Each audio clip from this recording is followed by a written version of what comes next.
Hello, Thunderbolt community. This is Jeremy Eckler, Chief Administrative Officer here at Pius X for 100 days. This is the end of my 100 days, and I had a 100-day plan, and I promised at the end of that 100-day plan I would give you a summary of my thoughts, and that sort of evolved into a state of the school. So I'm excited today to share my first 100 days with you, my observations, and I'm going to give a little bit of a disclaimer right off the top. The full report is about 6 pages, and it's linked, and you have access to that. And while I would love to talk to you for 60 to 90 minutes on every one of those items, I am going to stick to the top priority items in each of the areas of my focus here. Speaking of those areas, I've been pretty consistent saying that my goal here at Pius is to form tomorrow's Catholic leaders, to unveil community, and to uphold excellence. And I'm going to use those 3 areas to shape this video and to give it structure. Under each of those categories, tomorrow's Catholic leaders, community, and excellence, I'm going to unpack the strengths, the weaknesses and opportunities, and the threats, so the good old SWOT analysis. But again, I'm only going to do 1 or 2 in each of those areas, although each actually has 4 or 5 or 6. So I'll stay high level. I really invite you to open up the document and see all 6 pages. But let's jump right in here on the first one, which is forming tomorrow's Catholic leaders, and let's talk about a couple of the strengths that popped off for me these first 100 days. The first one is an obvious one for me. We are in the middle of a historic generational campaign to raise $28.7 million for a new chapel, which will be beautiful, new athletic facilities, which are very needed, and a learning and performing arts center, that is long overdue here. That has really fortified our community, has created a lot of energy and attention on Pius, and that's a real strength as we form tomorrow's Catholic leaders, because there's something for everybody. Every one of our students is going to be taken care of in those spaces. The second piece in terms of forming tomorrow's Catholic leaders is really an energy here across the building. We don't just teach religion or theology. It is why we exist. It's what we do. And the heartbeat of that energy is right now in our campus ministry program, where we have record numbers of students attending Restore retreats, and Pack the Chaps. So really great work happening there.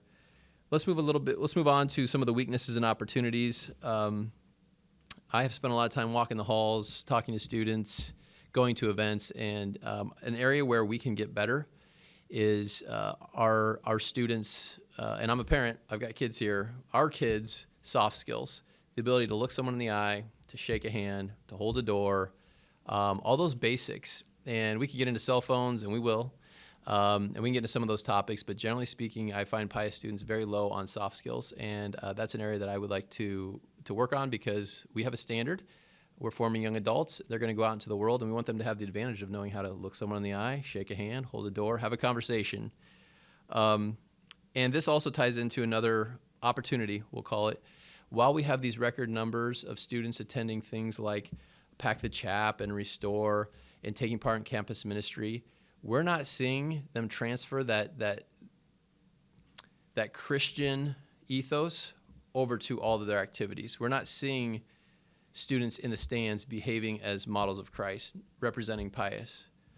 We need to see students who live the faith fully in everything they do, bear the light of Christ in the public square. We need to do a better job of that. It's a weakness right now, but it's also an opportunity. Now let's talk about the idea of threats to forming tomorrow's Catholic leaders. And I'm going to state the obvious here. And again, you can unpack and look at the full document, but an obvious one to me is that we are in a culture that is becoming very secularized, and so the impact of social media and a politicized culture have made it really difficult for Catholics in this society.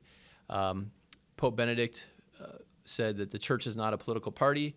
It is a moral force, a moral compass, and I think it's really imperative that we teach Catholic social teaching and live according to the faith in times where the culture is just very, very difficult. People speak on this much more articulately than I do and eloquently, but I just want to point out that is the biggest threat to forming tomorrow's Catholic leaders. And the second one that I'll highlight here, and there's 5 here, but I'll focus on this one next. Pius is a big organization with a lot of groups, a lot of boards and committees and subcommittees. I have found and sensed that those committees are not talking well to each other. And one of the reasons I chose the mission, or the mission statement for this year of "In the One We Are One," is because I want all of our oars in the water at the same time rowing together. And that's impossible when groups aren't talking to each other. So a lot of my work in the first 100 days has been simply to break down some of those barriers. And that's going to be work that's going to take years. But I'm excited to do it. I'm excited to do it with you. That's forming tomorrow's Catholic leaders, just some high-level things. Again, a lot of details in the report, but let's move on to community and belonging. I've talked about this often as well. Community is not created by any one person or by a group. It's revealed by Christ when we're properly ordered towards him. So what is Christ revealing here? Well, the first thing we should be very proud of is that over 75% of our students are involved in at least one activity. That rate is incredibly high compared to other schools our size. And it's a testament to the students we're forming. They just expect to be engaged in the community they're in. That's really important. Another piece that is really important is that involvement, that engagement is starting at younger and younger ages, with over 1,100 students who came to our camps this summer, and with the new We Are Pius initiative, where hundreds of T-shirts went out the door to 8th graders and to staff. We're seeing Pius as a K through 12 experience in partnership with our incredible pastors and parishes. That's a real strength. That's the community being revealed by Christ because we're all on this mission together. Places of weaknesses and opportunities for community and belonging. I talked about this from day one, and I'm going to continue to hammer it. We have to have students here on a regular basis and on time. These are just basic skills. You cannot excel if you're not present and on time. And we expect that of our students. We are holding the line on tardies and absences. And to date, we are down about 10% from last year. I consider that success, but I'm certainly not pleased with it. I'd like to get that number lower and lower and lower in terms of kids who are absent and kids who are tardy. We want students here. We love having them here. We're going to continue to push that initiative and hold the line in terms of consequences when students are late or not here. The other piece that I would highlight in the weaknesses and opportunities, we have this great faith-filled community, very tight-knit. One of the disadvantages to that is if you're new to Pius, how do you fit in? How do you find your fit? And we need to be intentional about finding pathways for new families to enter this Pius thing because we want to share with as many people as possible and find more and more ways for families to engage with us. In terms of this idea of community and the threats to the community, this has been basically a staple of my career in Catholic education. The faith piece is why we exist. One of our priorities inside of what we do is keeping our students safe. And Pius needs to be the safest school possible. So we have a new security system. We also have some exciting new initiatives that are coming. We have a school safety coordinator now on staff. We are forming a school safety committee that will meet more and regularly. And we're going to be creating an emergency operations plan that we will be living and comparing with best practices constantly. We're committed to keeping students safe here and making sure this is a safe environment for everybody. The second threat to Pius that I picked out, and again, there's more here if you look at the document, is communication. And this is a weird one because here I'm coming at you via video. We now have a podcast, which has gotten pretty popular. We have flock note emails. We have a text system. You get emails from teachers. That's the problem. We're coming at folks from so many directions. We have to be super intentional and thoughtful about what is the best way to get this message to the right group of people. That's always going to be something we work on, something we're focused on. But I do understand it's also a threat to our community because of fatigue and saturation of messages. So that's something I've picked out in my first 100 days is wanting to be really, really thoughtful about. So having talked about forming tomorrow's Catholic leaders and talked about the community, let's get to the third piece, which is the pursuit of excellence. And you have to start this discussion of excellence with our staff here. Our teachers and support staff are the best. They are committed. They are disciples. They are all in. They know we have their back. They have our back. This is a community together. We all want the same thing, the best for these students, the formation of these souls. So I just have to start and end there. We have mission-driven disciples on staff that I am just incredibly blessed to work with every day. The second piece I would highlight or am highlighting is this pursuit of excellence requires some programming, and I'm excited at the explosion of the Bolt Power Strength and Conditioning program. I'm excited at the new or renewed Word Struck Literary Magazine is back. and that was something that was unique to Pius a while ago, and we're bringing it back. And very, very proud of the work of all those involved with Link Crew, which helped new students find traction here at Pius immediately. So the Link Crew process is one that's here to stay because it's helped so many students feel part of this family right away.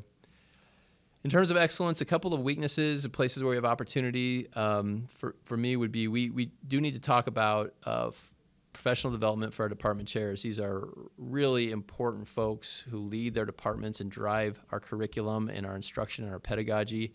We need to make sure they're getting full support, professional development, etc. We also have a unique system in place here called the Teacher Excellence Program. We need to talk to our staff and make sure we have the right program for evaluating, observing our teachers, because that's something they need to be a part of. They need to be part of that conversation. We need to ask those questions. Maybe we have the right system, but we certainly should ask the question of the people it affects most, which is that incredibly dedicated group of teachers and educators here. The other piece that I'm excited about, because I think it's an important vision from Mrs. Jessica Pasota, is what are we doing with dual credits? We're not just forming tomorrow's workforce. We're forming, human beings who are going into the world, bringing their Catholic energy with them. So dual credits is not just about getting through college more quickly.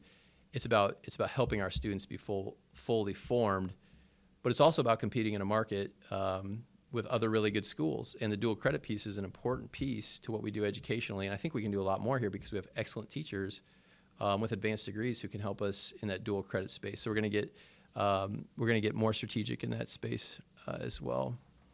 In terms of threat to this idea of excellence, these are both going to be sort of like real talk. Our facility is old and it's aging. We have new stuff coming in, but the current facility, we've got major HVAC issues.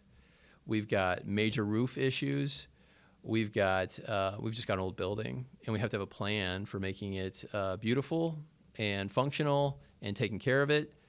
The other piece that's tied right into this is that Pius has significant cash flow issues. We also have debt to the diocese.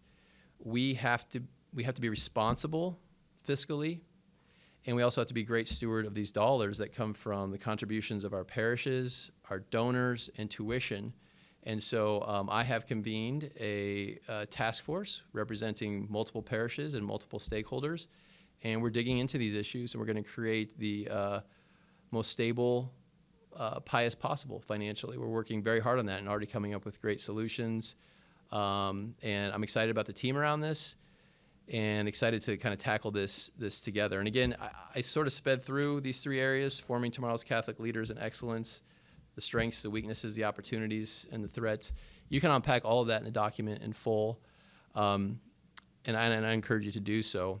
All right, Thunderbolt community, as we close here, I am just so excited about all of the changes, updates, and new things happening here at Pius, even in just these first 100 days. One of the key elements coming out of these first 100 days is the revival of the strategic plan, which has informed school-wide goals that I think are really pertinent, really important, and I think you'll enjoy too. So stay tuned for that news and for all the big things that keep happening here at Pius. We appreciate all your support. Let's keep working together to restore all things in Christ. Thank you.